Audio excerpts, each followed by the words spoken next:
नमस्कार दोस्तों, मैं हूँ राज शर्मा और आप देख रहे हैं हाईवे नाइट। तो दोस्तों, कभी आपने याद तो होगा, आपने कभी भूत प्रेत के बारे में आपके घर के परिवार में आपकी दादी, आपकी माँ, आपके दादा, किसी न किसी ने आपको ज़रूर बताया होगा। बताया नहीं होगा, आपको डराया होगा। देखो बेटे, शाम के टाइम घर से बाहर मत निकलना, ये बदमाशी मत करना, नहीं तो वो जो लाल आंखों वाली भूतनी है ना, वो तुम्हारे पास में आ जाएगी। और आप उस टाइम में डर जाते थे, आप छोटे थे ना। बिल्कुल, आप दादा की बात सुन करके, दादी की बात सुन करके खौफ में भर जाते। सच में दादी, सच में दादा, भूत है यहाँ पर है। तब दादा मुस्कुराते हुए कहते हैं कि हाँ बेटा, ये बदमाशी मत करो, नहीं तो वास्तव में भूत तुम्हें पकड़ ले जाएगी। और हम डर जाते थे। लगभग कुछ लोगों के साथ में ऐसी ज़रूर बात हुई होगी, जहाँ तक मुझे अंदाज़ा है मेरे साथ भी हुई थी। दोस्तों, वो बातें जहन में रहती है, वो जहन से कभी बाहर नहीं निकलती है। ये जो कहानी है ना, हमें जगदीश जी ने भेजा है।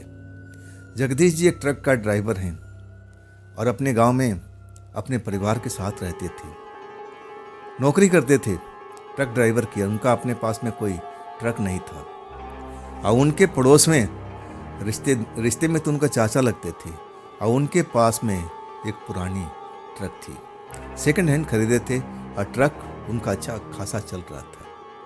वो कहते थे जगदीश से कि जगदीश, तुम औरों का काम करते हो, तुम भी एक पुराना ट्रक ले लो और देखो मेरा काम सही चल रहा है, तुम्हारा भी सही चलेगा। लेकिन जगदीश के उस टाइम पैसे की बहुत तंगी थी। वो कहते थे अपने चाचा मनोहर से कि हाँ चाचा, अभी तो हमारा हाथ तंग है और जब होगा तो हम आपसे ज़रूर बात करेंगे। अब इसके बाद जो कहानी आगे बढ़ती है, मैं जगदीश जी की पॉइंट ऑफ व्यू से इस कहानी को आगे बढ़ाता हूँ। दोस्तों, मेरा नाम जगदीश है, मैं झारखंड के रहने वाला हूँ और ये जो घटना की शुरुआत हुई थी ना, साल था 2002 का। मैं बताया ना कि हम एक छोटे से गांव के रहने वाले थे और हमारे पड़ोस में रिश्ते में चाचा ही लगते थे, ट्रक चलाने का काम करते थे। और कभी कभी मुझे समझाते थे तुम औरों को काम करते हो, अपना ही ट्रक ले लो, पुराना ट्रक ले लो। लेकिन मैं उस टाइम चाचा से कहता था कि नहीं चाचा, मेरे पास अभी ट्रक का गुंजाइश नहीं है, मेरे हाथ तंग है, हम अभी खरीद नहीं पाएंगे। जब होगा तो हम आपसे ज़रूर बात करेंगे और तब हमें कोई पुराना ट्रक दिलवा देना। चाचा का ट्रक मज़े से चल रही थी। कभी कभी वो 2 दिन पर आते, कभी 1 दिन पर ही आ जाते और कभी कभी हफ्ता दिन लग जाता था। जब आते थे ना, तो गांव से करीब 1 किलोमीटर की दूरी पर मेन रोड था। अब वहाँ से एक सड़क आती थी गांव की ओर, लेकिन एक बरगद का पेड़ था, वहाँ पर वो सड़क ख़त्म हो जाती थी। पक्की सड़क जो थी ना, वो ख़त्म हो जाती थी और गांव की तरफ फिर कच्चा रास्ता था। ट्रक थी इसलिए आ नहीं सकती थी, और कोई हल्का फुल्का वाहन होता तो ज़रूर गांव में आ जाता, लेकिन ट्रक भारी भी थी, वजनी भी थी और ऊपर से लंबी चौड़ी भी थी। तो चाचा क्या करते थे, उसी बरगद के पेड़ के पास में ट्रक को खड़ा कर देते थे। हमारा एरिया बहुत शांत था, चोरी चकारी ऐसा कुछ होता ही नहीं था और आसपास में खेतों का इलाका था, खेतों में फसल उगती रहती थी, कोई न कोई अपने खेतों में रखवाली करता हुआ जरूर दिखता था।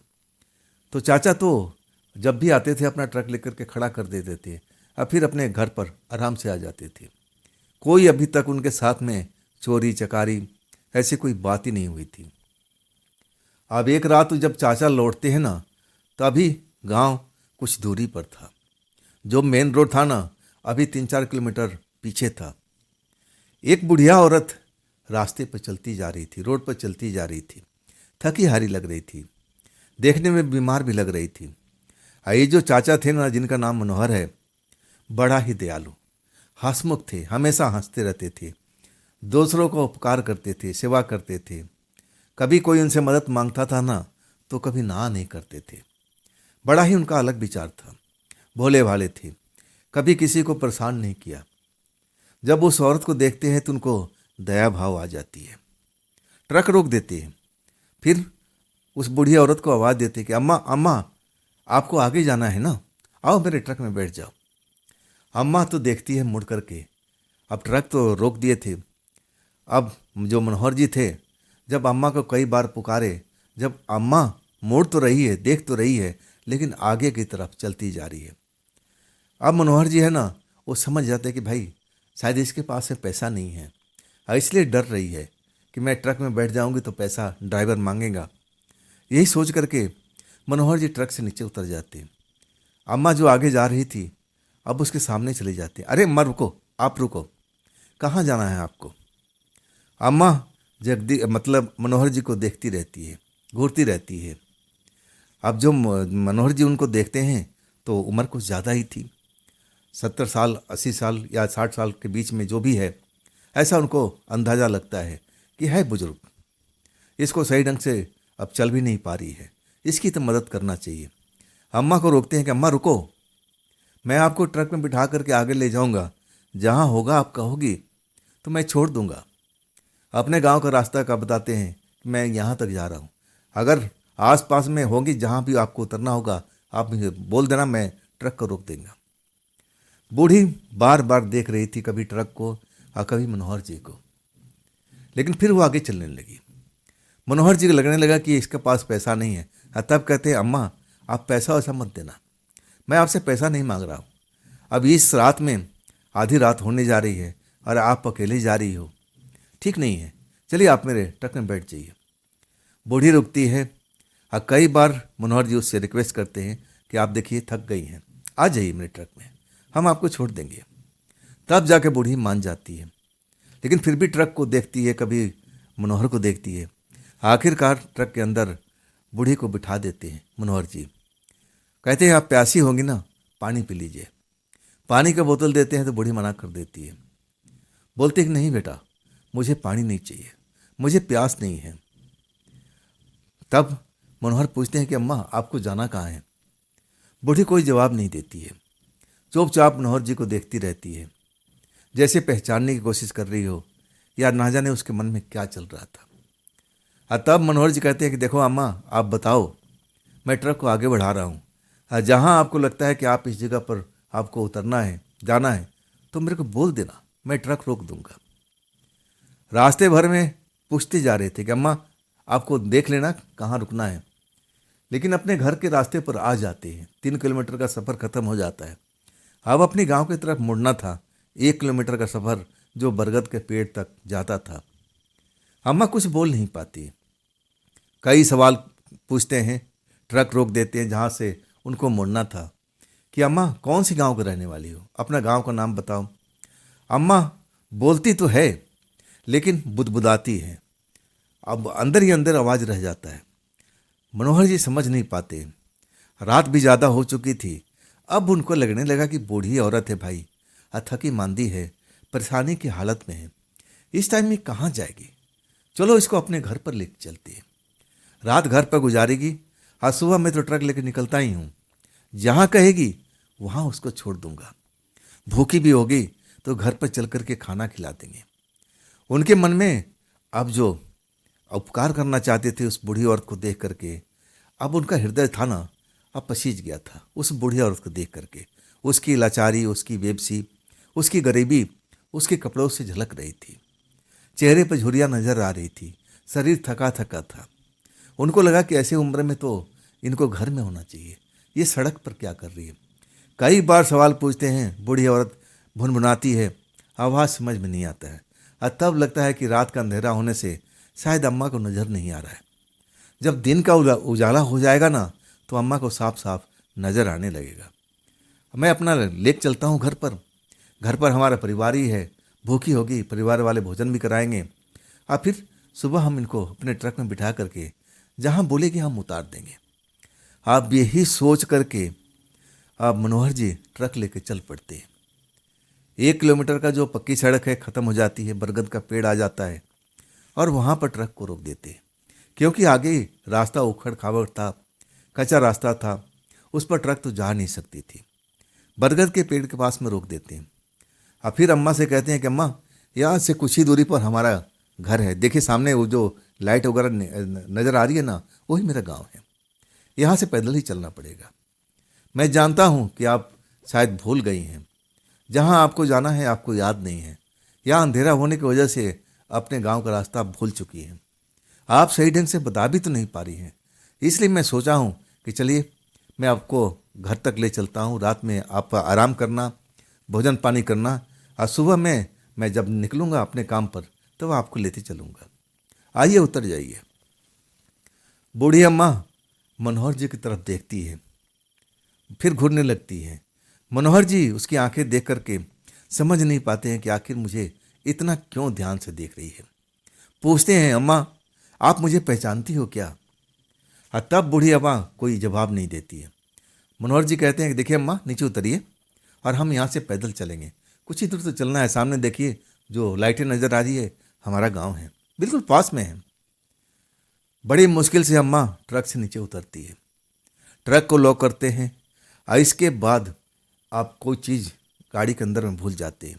थैला थैला फिर गाड़ी को अनलॉक करते हैं, थैला निकालते हैं और इसके बाद अम्मा की तरफ देखते हैं। जहाँ अम्मा खड़ी थी, अम्मा तो थी ही नहीं। अम्मा गायब हो चुकी थी। पूरा जगह पर छान मारते हैं। अंधेरा तो था वहाँ पर, लेकिन उनके पास में टॉर्च भी था, ड्राइवर थे। अब टॉर्च की तो हमेशा ज़रूरत पड़ती थी रात के टाइम में। अब वो टॉर्च को देख लेकर के पूरा बरगद के पेड़ के आसपास में पूरा छान मारते हैं। अम्मा अम्मा आवाज़ लगाते हैं, लेकिन अम्मा एक बार जो गायब हुई, दोबारा मनोहर जी को दिखी नहीं। बड़ा परेशान हो गए। खेतों में कई लोग जो थे फसल उगाए हुए थे, रखवाली कर रहे थे, उनसे भी पूछते हैं जा कर के, भैया आपने देखा किसी बुढ़िया औरत को जाते हुए? उन्होंने मना कर दिया कि नहीं मनोहर भाई, हमने तो नहीं देखा। कौन सा बूढ़ी औरत को आप ढूंढ रहे हो?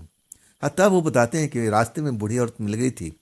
दया भाव से मैं उठा के लाया था कि चलो, अभी वो अंधेरे में देख नहीं पा रही है, अपना गांव का रास्ता समझ नहीं पा रही है।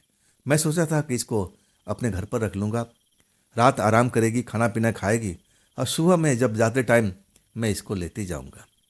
और वो औरत बिल्कुल गायब हो चुकी भाई। समझ में नहीं आ रहा कि गई तो कहाँ गई। हर जगह हमने तलाश कर लिया। और तब जो रखवाली वाला बंदा था ना, वो कहने लगा, अब मनोहर से थोड़ा उम्र में ज़्यादा था, अनुभवी व्यक्ति था। कहने लगा मजाक में कि मनोहर तुम कोई आत्मा को तो नहीं उठा कर लाए हो, क्योंकि अंधेरी रात में आत्माएं भटकती रहती हैं। कहीं तुमने आत्मा को तो अपने ट्रक में बिठा कर नहीं लाया। ऐसा किए हो ना तो तुमने तो बहुत बड़ी गलती कर लिया है। ये आत्मा ही ऐसी हो सकती है जो कभी दिखाई देती है और कभी अपने आप को छुपा लेती है। ये जो व्यक्ति था ना, मजाक में बोला था। अब भूत प्रेत पर तो मनोहर जी यकीन तो करते नहीं थे। एक लंबा अरसा हो चुका था उनको ट्रक पर काम करते हुए। ना जाने कहाँ कहाँ वो जाते थे, रात को आते थे। कभी भूत प्रेत उनसे कभी टकराए नहीं थे, तो उनको परवाह भी नहीं थी कि भूत प्रेत होते हैं कि नहीं होते हैं। उस व्यक्ति का अब एक तरह से जो मजाक है ना, उसको डांटने लगते हैं। अरे कैसे बात कर रहे हो भाई, वो बूढ़ी औरत थी, मैंने उसकी गरीबी देखा है, कपड़ों में झलक रही थी, चेहरे पर झुर्रियाँ नजर आ रही थी, देखने में भी बिल्कुल थकी हुई दिखाई दे रही थी। और तब वह व्यक्ति कहने लगा, चलो मान लिया, तो आखिर गई कहाँ पर? बात 16 आने सच थी। आखिर वो थी तो कहाँ गई? अब ये बात का जवाब मनोहर जी उस किसान को दे नहीं पा रहे थे जो खेतों में रखवाली कर रहा था। तब लगने लगा कि अब तो बुढ़िया अम्मा नज़र नहीं आ रही है और मनोहर जी भी थके हारे थे, उनको भी नींद की आवश्यकता थी, भूखे भी थे, अपना घर जाना चाहते थे। तब वो किसान से बोलते हैं कि देखो भैया, अगर आपको बूढ़ी अम्मा नज़र आए ना तो आप मेरे घर तक लेके आ जाना। आप समझ गए मेरी बात का ना? तब वो किसान कहता है कि ठीक है भाई, जाओ तुम आराम करो, अगर बूढ़ी अम्मा मुझे दिखाई देगी तो मैं ज़रूर आपके घर तक पहुंचा दूंगा। और उसके बाद मनोहर जी अपने घर पर आ जाते हैं। मन उदास होता है, अपने परिवार से सारी बातें बता देते हैं कि देखो ना, ऐसे ऐसी कहानी बनी थी, ऐसी बात हुई है। और वो बूढ़ी अम्मा बिल्कुल गायब हो चुकी है। परिवार के लोग समझाते हैं, अरे कहीं अंधेरे में भटक गई होगी, क्यों आप चिंता करते हो? देखना सुबह में ट्रक के आसपास ही कहीं मिल जाएगी। और इसके बाद वो मनोहर जी खाना पीना खाते हैं और फिर सो जाते हैं। जब सुबह उनको उठाया जाता है ना, तो उठते नहीं हैं। पत्नी आती है उठाने के लिए, वो तब भी नहीं उठते हैं। उनकी माँ आती है, मतलब जो भी आता है बस उनका शरीर तो कुनमुनाता है, कि हाँ अभी वो नींद में है। लोग बाग अब ये समझते हैं कि अब रात दिन ट्रक चलाते रहते हैं, थक गए होंगे, चलो आराम करने दो। ना तो उनकी पत्नी भी उठा पाती है, ना उनको माँ भी, ना कोई परिवार। सब छोड़ देता है कि चलो कुछ देर और आराम कर लेने दो। जब खुद ही इसकी नींद टूटेगी तब ये फ्रेश रहेगा, तब ये काम पर निकलेगा। थका मांदा है ना, कई दिन तक सही ढंग से सो नहीं पाता। ट्रक ड्राइवरों के साथ में तो ऐसा ही चलता रहता है। लेकिन जब सुबह का दिन दिन निकल जाता है, 10 बज जाता है, तब मनोहर की जो पत्नी थी उनको चिंता होता है कि अभी तक उठ नहीं पाए हैं। चल के उठाते हैं, देखते हैं। जब कमरे में जाती है, मनोहर जी के जब उठाना चाहती है तो मनोहर जी तो कुनमुनाते हैं, लेकिन उठ नहीं पाते, आंखें नहीं खोल पाते हैं। जब बिस्तर देखती है ना तो चिल्लाने लगती है, माँ माँ जरा इधर आना, माँ इधर आना। सब कोई उनकी आवाज़ सुन करके उस घर में पहुंच जाता है जहां मनोहर जी आराम कर रहे थे। बिस्तर पर खून ही खून फैला हुआ था, जैसे खून की उल्टी किए हो। ये सब देख करके पूरा परिवार एकदम डर जाता है। ये क्या हुआ मनोहर के साथ में, ये क्या हुआ, क्या हो गया। सब डर में अब हो गए थे।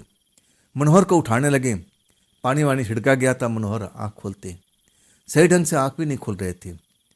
तब पत्नी को लगता है कि इनका शरीर में बुखार भी है, देह पूरा बदन उनका गर्म है।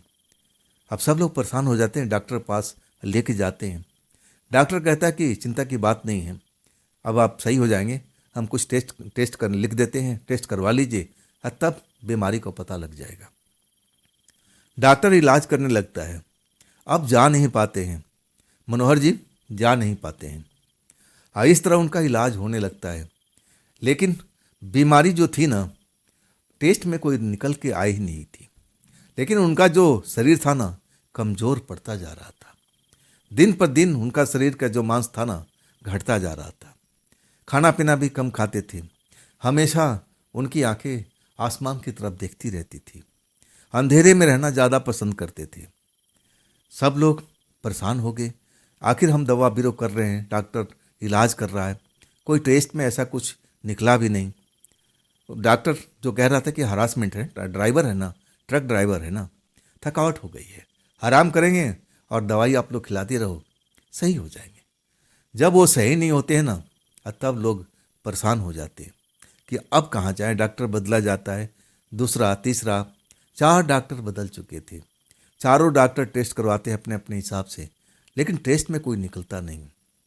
इधर मनोहर जी के शरीर कमज़ोर पड़ता जा रहा था। अब एक तरह से मांस तो एकदम शरीर पर दिखाई नहीं दे रहा था। वो हंसमुख व्यक्ति थे, हमेशा मुस्कुराते रहते थे, सबसे हंस के बात करते थे। अब तो अपने परिवार से भी वो बात नहीं कर पा रहे थे। हमेशा आसमान की तरफ देखते रहते, घर के अंदर में होते तो छत की तरफ देखते रहते थे। ना जाने क्या देखते थे, गुमसुम रहते थे, किसी से बोलते चालते नहीं थे। तब कोई बुजुर्ग था पड़ोस में, उसको पता लगा, वो भी आकर के देखा। थोड़ा झाड़ फूक वो जानते थे। वो एक नज़र में देख के कहने लगे मनोहर जी के परिवार को, अरे आप लोग कहाँ डॉक्टर के पास भटक रहे हो, ये डॉक्टर इसका इलाज कर ही नहीं पाएगा, इस पर तो कोई आत्मा सवार है। परिवार के लोग डर जाते, किसका आत्मा, कैसा आत्मा। तब वो कहने लगे, भाई अब तो झाड़ फूक होगा, पूजा पाठ होगा, तब तो हम बता पाएंगे। मुझे तो लग रहा है कि कोई शक्तिशाली आत्मा है इसके ऊपर में, ये काम मैं अकेले नहीं कर पाऊंगा, मुझे किसी की मदद लेनी पड़ेगी। अब फिर अब परिवार के लोग डर जाते हैं, कहते हैं जो भी है आप लेके आइए, जो करना चाहते हो, जो भी खर्च लगेगा हम देने के लिए तैयार हैं। आखिरकार जो भी व्यक्ति था, जो तंत्र का जानकार था, अब अपने साथी को लेके आता है।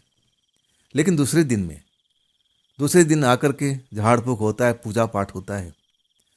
तब बताता है कि मनोहर तो खुद ही किसी प्रेतात्मा को अब अपने पास बुलाए थे। वो प्रेतात्मा इनके पास में आना नहीं चाहती थी, लेकिन जबरदस्ती अपने पास में लेके आए थे। वही उनके अंदर सवार है। वो जाना नहीं चाहती है, वो उनके शरीर से निकलना नहीं चाहती है। बहुत शक्तिशाली आत्मा है। परिवार के लोग डर जाते हैं।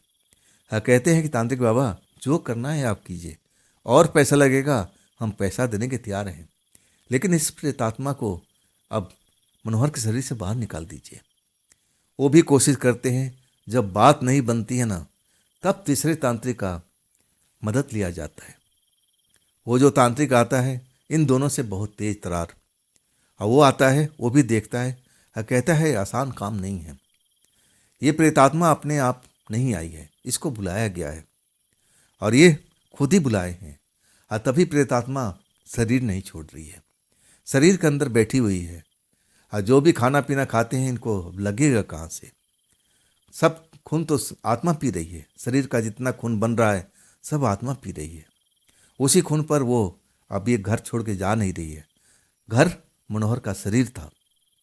वो जो तीसरे तांत्रिक थे ना, कहने लगे इसके लिए हमें उपाय करना पड़ेगा, शमशान में जाना पड़ेगा, शमशान में पूजा अब करना पड़ेगा, और तब हो सकता है कि आत्मा इनके शरीर से निकल जाए। मैं इनका कुछ कपड़ा लेकर के अब फिर पूजा पाठ करूँगा।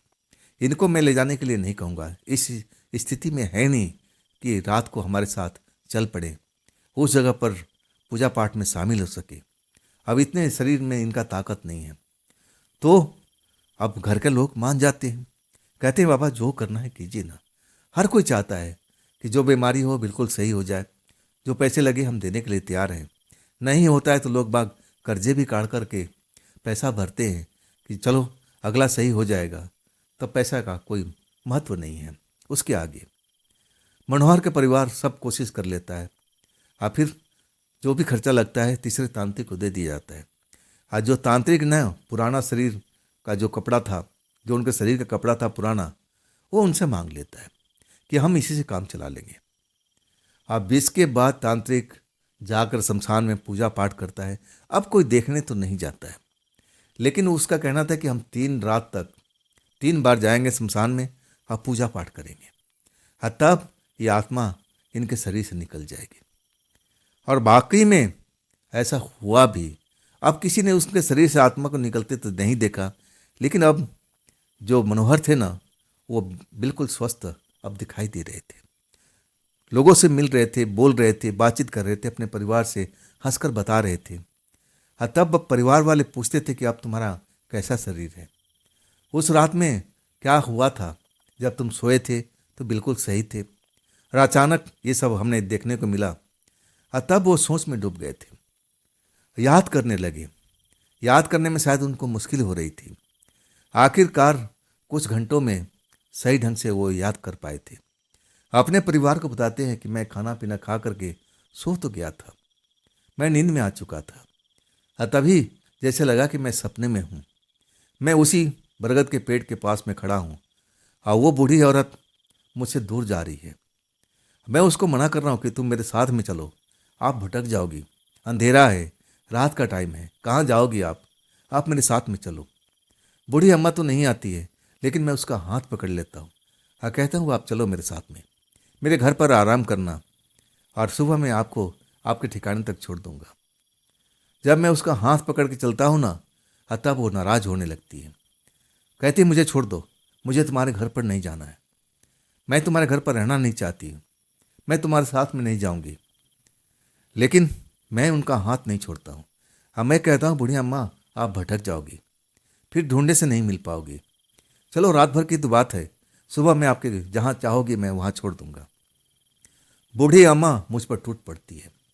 उनका जो बूढ़ा शरीर है ना, बिल्कुल अब अलग ही दिखाई देता है, डरावनी हो जाती हैं, आंखें बड़ी बड़ी हो जाती हैं, देखने में ही चुड़ैल जैसे दिखने लगती हैं, मुझ पर झपट पड़ती है, मेरा गला को दबाती है, हाँ मेरा सांस रुकने लगता है।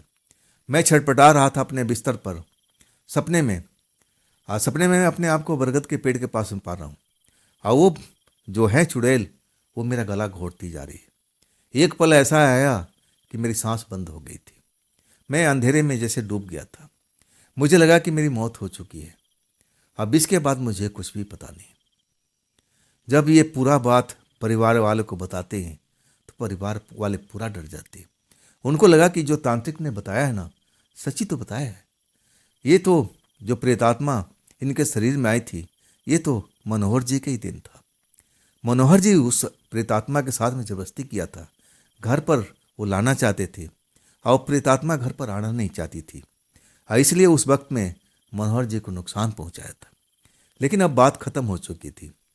जो तीसरे तांत्रिक थे ना, उन्होंने 3 रात तक जाकर के शमशान में अब पूजा पाठ किया था और आकर बता भी दिए थे कि मैंने उनके शरीर से उस प्रेतात्मा को निकाल दिया है। अब वो प्रेतात्मा शमशान में है, अब वो शमशान से बाहर निकल नहीं पाएगी। मैंने ऐसा सब कुछ कर दिया है, अब डरने की आवश्यकता नहीं है। अब बिल्कुल अब ऐसा शरीर भी लग रहा था मनोहर जी का, हल्का फुल्का खाना भी खा रहे थे और सबसे हंस के बात भी कर रहे थे।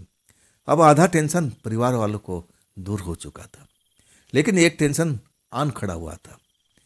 जिस परिस्थिति में उनका अभी जीवन चल रहा था वो बड़ा सही नहीं था। मतलब अभी उनका जो हालत था ना, आज जब से बीमार पड़े थे तब से और हालत उनका खराब हो गया था। पैसे की जरूरत थी, पैसा था नहीं। ट्रक जो रोज जाता था कमाते थे और उससे उनका घर परिवार चलता था। हाँ, कुछ दिन बैठने के बाद, बीमार पड़ने के बाद हाँ तंग हो चुका था। आज मनोहर का शरीर देख करके कोई भी नहीं अब चाहता था कि मनोहर कुछ महीना तक ट्रक चलाने जाए। ऐसा उनका शरीर कमज़ोर हो चुका था। अब लोगों को समझ में नहीं आ रहा था कि आखिर हम करें तो क्या करें, ट्रक तो अब खाली बैठा हुआ है। और तब मनोहर ही राय देते हैं कि ये काम करो, जगदीश को बुला के ले आओ। मेरे पास में उनका परिवार आता है। जगदीश जी बताते हैं कि मेरे पास में उनका परिवार आता है।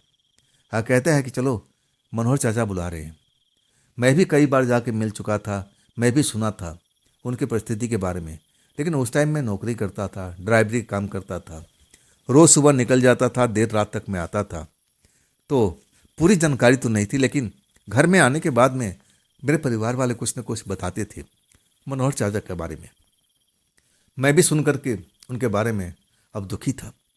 जब वो बुलाते हैं तो मुझे लगा कि चलो चाचा से बहुत दिन बात किए हुए हुआ, अब उनका दिल नहीं लग रहा हो, चलो एक बार मिल के आते हैं। जब मैं जाता हूँ चाचा के पास में तो उनका परिवार भी रहता है। मुझे देखकर चाचा मुस्कुराते हैं।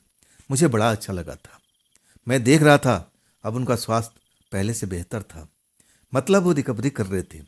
कुछ महीनों में फिर अब जैसे थे वैसे हो जाएंगे, मुझे पक्का ये उम्मीद था। तब मनोहर चाचा कहते हैं, जगदीश यार मेरी मदद करना। मैं कहने लगा, चाचा हाँ बताओ, अब पैसे का तो नाम मत लेना। यह कि मैं जानते हो ना, मैं खुद नौकरी करता हूँ और पैसे का बड़ा तंगी चल रही है। तब चाचा हंसने लगते हैं, मुस्कुराने लगते हैं। जिस पहले अंदाज में हंसते थे, मुस्कुराते थे, उनका मुस्कुराना देख करके मुझे बहुत अच्छा लगने लगा कि चलो अब तो ठीक हो रहे हैं। तब कहते हैं, अरे पगले, मैं पैसे नहीं मांग रहा था, मैं चाह रहा था कि तू मेरी मदद कर। तब मैं कहता हूँ, कैसी मदद करूँ चाचा? कहते हैं, मेरा ट्रक चला लेना। अब वो नौकरी छोड़, ये ट्रक चला तू। अब मैं देखा अब तो ट्रक चला नहीं पाऊंगा। अब ना जाने कब तक मैं सही हो पाऊंगा, कब मैं जाऊंगा, तब तक ट्रक खाली बैठा रहेगा।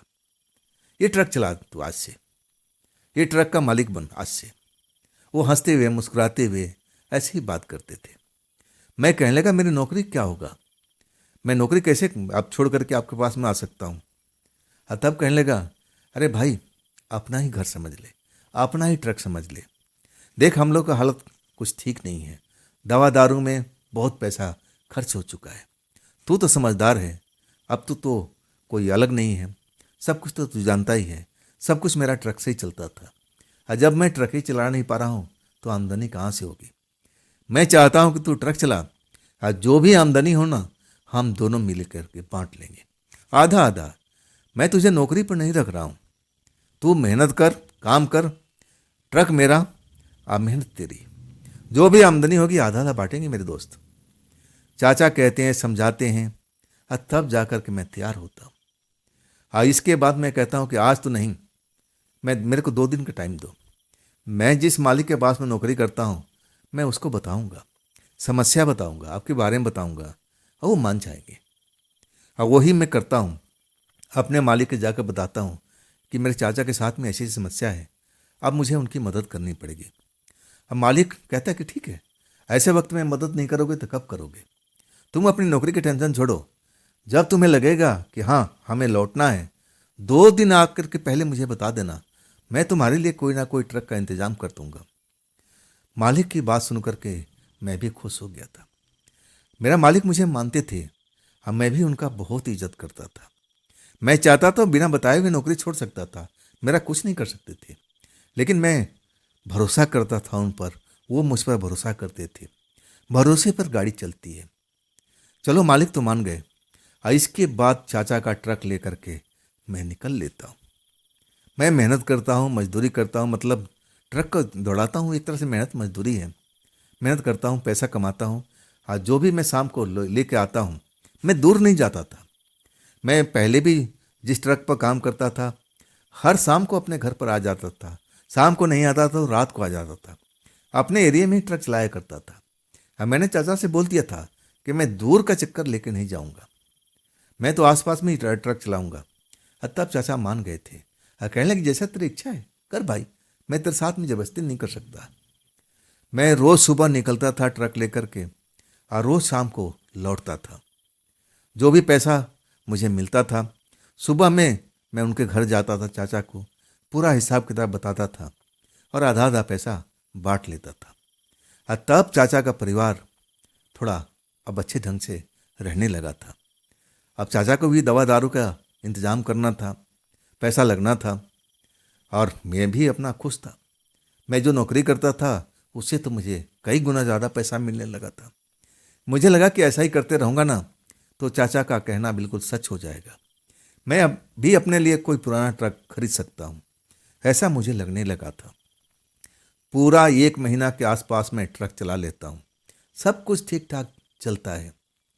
आज जब मैं अपने गांव की तरफ लौट रहा था और रात हो चुकी थी, ज़्यादा रात हो चुकी थी। मैं एक ऐसा चक्कर लेके गया था जहाँ पर उतारने वाले में अब दिक्कत थी। कई लोग थे, भारी चीज़ था, उतार नहीं पा रहे थे। बड़ी मुश्किल से ट्रक से खाली कराया गया। इसी चक्कर में मैं काफ़ी लेट हो गया था। जब मैं अपने एरिया में पहुँचता हूँ ना तो आधी रात हो गई थी। उसी सड़क से आ रहा था जिस सड़क पर चाचा के साथ ये घटना घटी थी।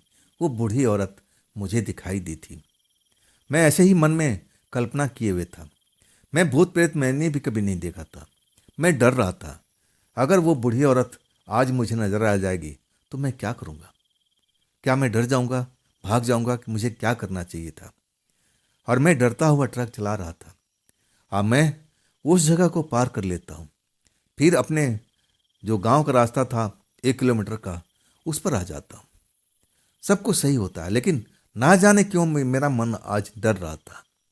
मुझे उसी बूढ़ी औरत का ख्याल आता था जो मेरे चाचा के साथ में अब ऐसा हालत किया था।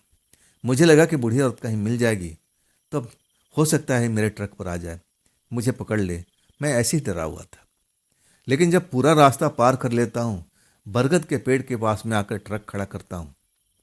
आज जैसे ही मैं जाने के लिए गांव की तरफ मुड़ता हूँ और उसी वक्त वही बूढ़ी औरत मेरे सामने खड़ी थी। जैसा चाचा ने बताया था, साधारण से दिखने वाली बूढ़ी औरत जिसके कपड़े लत्ते बहुत पुराने थे, चेहरे पर झुर्रियाँ थी, देखने में गरीब परिवार की लग रही थी, वही मुझे नजर आती है। उसकी आंखों में एक चमक सी थी। जैसे मैं मुड़ता हूँ ना, बूढ़ी औरत सामने आ जाती है। अब बोलती है, मुझे अपने घर ले चलना, मुझे अपने घर ले चलना। मैं यहाँ पर रहना नहीं चाहती हूँ, मुझे यहाँ पर अच्छा नहीं लगता है, तुम मुझे अपने घर पर ले चल। भारी आवाज़ थी। जैसे मैं बूढ़ी औरत को देखता हूँ ना, सब मुझे चाचा के कही हुई बात याद आ जाती है। मैं चीखने की कोशिश करता हूँ, चिल्लाने की कोशिश करता हूँ, चिल्ला नहीं पाता हूँ। बूढ़ी औरत मेरा रास्ता रोक के खड़ी थी। मैं जिधर भागने की कोशिश करता था मेरे सामने में खड़ी हो जाती थी, मुझे निकलने नहीं देती थी। वो कह रही थी कि बस मुझे घर पर ले चल, मुझे इस जगह पर अच्छा नहीं लग रहा है, मैं यहाँ पर रहना नहीं चाहती हूँ, मैं तेरे साथ तेरे घर पर चलना चाहती हूँ। मैं डर गया था। मैं चिल्लाना चाहता था लेकिन मैं चिल्ला नहीं पा रहा था। मैं अब भागना चाहता था लेकिन ऐसा मेरा शरीर हो चुका था कि मैं भाग भी नहीं पा रहा था। ऐसा लग रहा था कि धरती मेरा जमीन जमीन जो है ना, मेरे पैर को जकड़ लिया है। अब तो मैं भाग भी नहीं पा रहा हूँ। और सब उसी बूढ़ी औरत के कारण हो रहा था। वो थी ही भूत, कोई भूतनी थी या कोई चुड़ैल थी। मैं डरा हुआ था, बहुत चीखना चाहता हूँ, चिल्लाना चाहता हूँ। और वहाँ से गांव तो बिल्कुल सामने था। आज सबसे नज़दीकी तो मेरा घर था। बरगद के पेड़ से मेरे घर की खिड़की अब दिखाई पड़ती थी। मैं देख रहा था कि मेरे घर की खिड़की में रोशनी थी। मेरे परिवार के लोग मेरा इंतजार कर रहे हैं, मेरी पत्नी मेरा इंतजार कर रही होगी। और ट्रक की आवाज़ सुनने के बाद में जो लोग मेरे घर में सोए रहते थे वो जाग भी जाते थे कि मेरा बेटा आ गया। पत्नी कहती थी कि मेरा पति आ गया। लेकिन मैं जिस हालात में फंसा हुआ था ना, ना तो मैं चिल्ला पाता हूँ ना भाग पाता हूँ। हाँ, वो औरत मुझे रास्ता भी नहीं देती है। हाँ, कहती मुझे ले चल। मैं अब ऐसा में पोजीशन में आ चुका था कि ना मैं भाग सकता था ना चीख पाता था, और मैं चकरा के गिरता हूँ। ऐसा लगता है कि मेरे सर पर कोई बार हुआ हो, कोई चोट मारा हो। मेरा पूरा शरीर नाचने लगता है, चक्कर आने लगता है। अब मैं भरभरा करके जमीन पर गिर जाता हूँ। हाँ, उसके बाद मुझे कुछ भी याद नहीं होता। जब अपने आप को मैं अपने घर में पाता हूँ, मेरी पत्नी रो रही है, मेरी माँ रो रही है, परिवार के बहुत सारे लोग और गांव के और भी लोग आकर के खड़े हुए हैं, दिखाई दे रहे हैं। तब मैं आश्चर्य में सब देखता हूँ कि मैं हूँ कहाँ पर। पूरा घटना मुझे याद आ जाता है।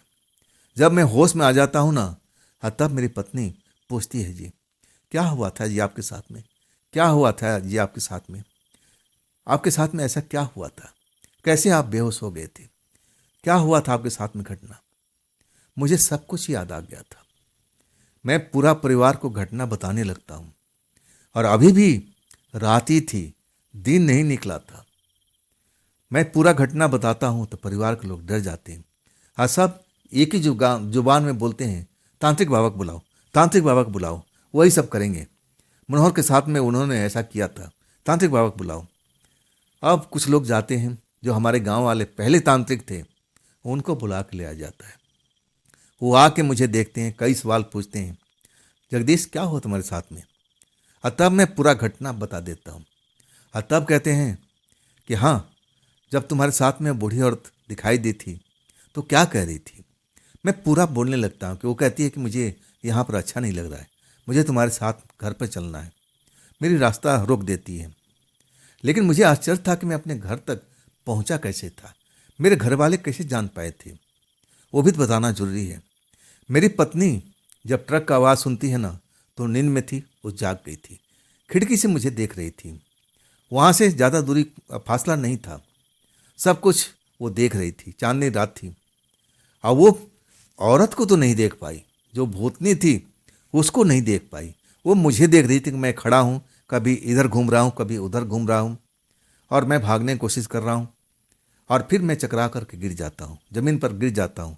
और तब मेरी पत्नी पूरे परिवार को जगाती है। हाँ, कहती है देखिए ना, ऐसे ऐसे हालत हुआ है, गिरे पड़े हैं, जाइए आप लोग लेकर आइए। हाँ, तब मेरा परिवार उस जगह पर पहुँचता है, बरगद के पेड़ के पास में। मुझे बेहोशी की हालत में उठा करके घर तक लाता है। पानी के छींटे मारने के बाद मैं होश में आता हूँ।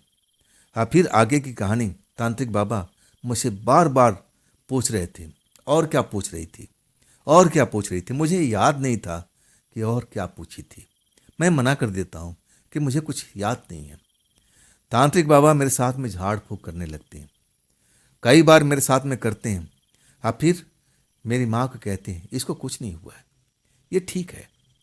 इसका शरीर है ना, औरों से ज़्यादा मजबूत है। वो आत्मा तो इसके शरीर में आना चाहती थी, लेकिन आ नहीं पाई। इसका शरीर में वो घुस नहीं पाई। चलो गनीमत है। लेकिन मैं तुम्हें एक रक्षा कवच बना के दे देता हूँ, ताकि वो आत्मा, वो बूढ़ी औरत, या फिर यूं कहें कि वो चुड़ैल तुम्हारे पास कभी भी ना आ सके। और उस घटना के बाद मैं भी डर चुका था। हालांकि ऐसा घटना जैसे मेरे चाचा के साथ, यानी मेरी मनोहर चाचा के साथ हुआ था, ऐसा तो नहीं हुआ था। लेकिन मैं कई दिनों तक डरा हुआ था। मेरे परिवार वाले भी डरे थे, मुझे काम पर जान नहीं दे रहे थे। आखिरकार जब उनको लगने लगा कि हाँ, अब सब कुछ ठीक ठाक है, मुझे कोई नुकसान नहीं हुआ, ना मुझे परेशानी हुआ है, तब जाके मैं काम पर जाने लगता हूँ। इसके बाद जब मैं बरगद के पेड़ के पास में आता था ना, तो दूर से ही हेडलाइट की रोशनी मैं मारता था, ताकि मेरी खिड़की पर मेरी पत्नी को नजर आ जाए। मेरे परिवार के लोग वहाँ पर पहले ही पहुँच जाते थे। तो दोस्तों, ये थी जगदीश जी की भेजी हुई घटना। कैसी लगी आपको? जरूर बताइएगा कमेंट में। दोस्तों, ये कहानी आपको अच्छी लगी है तो सब्सक्राइब ज़रूर कीजिएगा, साथ में लाइक भी कीजिएगा। और दोस्तों, हाई वाले बटन को अवश्य ऑन कर दीजिएगा और अपने दोस्तों को शेयर करना तो बिल्कुल भी ना भूलिएगा।